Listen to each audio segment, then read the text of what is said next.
होइन यार भोलि इक्जाम छ मेरो पढ्नुपर्छ।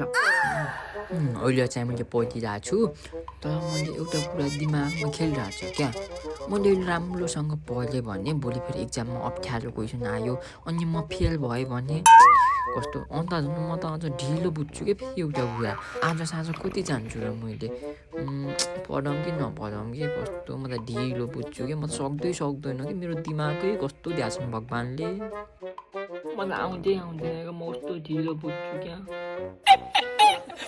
यस्तो कुरा गर्न थाल्यो भने त तिम्रो माइन्डले त तिमीले झन् बुद्धु बनाउँछ होइन। दिमागमा जे कुरा सोच्छौ त्यो के हो एउटा सेन्टेन्स त हो अनि दिमागमा जे ख्यालहरू आउँथ्यो नि त्यो सबै साँचो हुने भएछ त हामी त धेरै तनावमा जान्थ्यो होला है सबै। आफूले भन मैले यो थटलाई चाहिँ नोटिस गर्दैछु है।